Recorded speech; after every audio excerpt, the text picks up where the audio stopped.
जय हिंद भारतवासियों, बात करेंगे आज की ताजा खबरों की।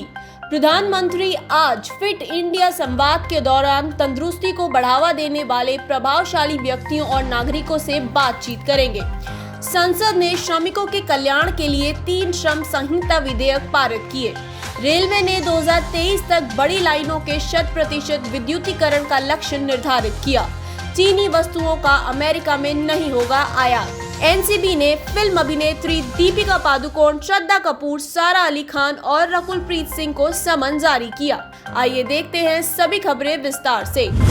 प्रधानमंत्री श्री नरेंद्र मोदी आज देशव्यापी ऑनलाइन फिट इंडिया संवाद के दौरान तंदुरुस्ती को बढ़ावा देने वाले प्रभावशाली व्यक्तियों और नागरिकों से बातचीत करेंगे। इस कार्यक्रम का आयोजन फिट इंडिया आंदोलन के 1 साल पूरे होने पर किया जा रहा है।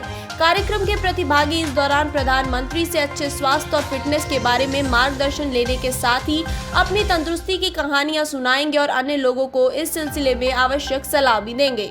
कार्यक्रम में शामिल होने वाली हस्तियों में विराट कोहली, मिलिंद सोमन और रुजुता दिवेकर से लेकर और भी तमाम लोग होंगे। फिट इंडिया संवाद की परिकल्पना स्वयं प्रधानमंत्री ने लोक अभियान के तौर पर की थी और ये अब भारत को स्वस्थ और तंदुरुस्त राष्ट्र बनाने के लिए नागरिकों को शामिल करने की योजना का एक अहम प्रयास बन गया है।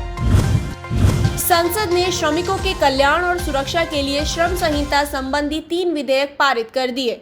राज्यसभा ने इन विधेयकों को स्वीकृति दी, जबकि लोकसभा ने परसों ही यह विधेयक पारित कराया जा चुका था।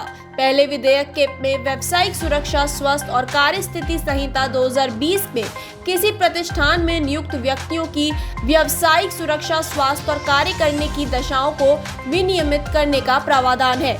दूसरे विधेयक औद्योगिक संबंधी संहिता 2020 में कर्मचारी संघ, औद्योगिक प्रतिष्ठान या उपक्रम में रोजगार की दशाओं, औद्योगिक विवादों की जांच और निपटान संबंधी कानून को संशोधित किया गया है। जबकि तीसरे विधेयक में सामाजिक सुरक्षा संहिता 2020 के तहत देश में कर्मचारियों की सामाजिक सुरक्षा संबंधी कानून को संशोधित किया गया है। विधेयकों पर चर्चा के उत्तर में श्रम और रोजगार मंत्री श्री संतोष कुमार गंगवार जी ने कहा कि इन ऐतिहासिक विधेयकों से समयबद्ध शिकायत समाधान प्रणाली के जरिए श्रमिकों के हितों पर दूरगामी असर होंगे। उन्होंने कहा है कि श्रमिकों को सुरक्षित वातावरण उपलब्ध कराने तथा सामाजिक सुरक्षा प्रणाली के लिए विधेयकों में कई प्रावधान किए गए हैं। श्री गंगवार ने कहा कि सरकार कामगारों के कल्याण के लिए प्रतिबद्ध है। इस दिशा में पिछले 6 वर्ष में कई कदम उठाए गए। उन्होंने स्पष्ट किया कि सरकार ने मजदूरों से विरोध का अधिकार नहीं छीना है। मजदूरों की समस्याओं के सौहार्दपूर्ण समाधान तलाशने के लिए हड़ताल से पहले 14 दिन का नोटिस देने की व्यवस्था की गई है। उन्होंने कहा कि अन्य जगहों पर जाकर काम करने वाले मजदूरों के कल्याण के लिए भी कई प्रावधान किए गए हैं। भारतीय रेल की बड़ी लाइनों के मार्गों को वर्ष 2023 तक 100% विद्युतीकरण किए जाने की योजना है। राज्यसभा में एक लिखित उत्तर में रेल मंत्री पीयूष गोयल जी ने यह जानकारी कल दी। उन्होंने बताया कि इस वर्ष 1 अप्रैल तक कुल 63,631 किलोमीटर रेल मार्गों में से लगभग 63% बड़ी लाइनों का विद्युतीकरण किया जा चुका है। रेल मंत्री ने बताया कि देश में 23,765 किलोमीटर रेल लाइनों का विद्युतीकरण होना बाकी है। अमेरिकी सदन हाउस ऑफ रिप्रेजेंटेटिव ने चीन की वस्तुओं के अमेरिका में आयात पर पाबंदी लगाने का विधेयक सर्वसम्मति से पारित कर दिया। इसके संभावित आर्थिक असर को लेकर चिंताओं के बावजूद विधेयक को मंजूरी दी गई। सदन में 3 के मुकाबले 406 मतों से विधेयक को मंजूरी दी गई। विधेयक के प्रावधानों में उत्तर पश्चिम चीन के शिनजियांग क्षेत्र में तैयार वस्तुओं को नजरबंद रखे गए उइगर और अन्य जातीय अल्पसंख्यक समुदाय के बंधुआ मजदूरों के शोषण से निर्मित बताया गया है और अमेरिका में उनका आयात प्रतिबंधित करने को कहा गया है। अमेरिकी कांग्रेस के सदस्यों ने कहा कि 10 लाख से अधिक उइगर और अन्य मुस्लिम समुदाय के लोगों को अमानवीय स्थिति में रखे जाने से रोकने के लिए चीन पर दबाव बनाना जरूरी है। शिनजियांग में उइगर मुसलमानों के शोषण को लेकर रिपब्लिकन और डेमोक्रेटिक सांसदों ने एक स्वर में चीन की निंदा की है।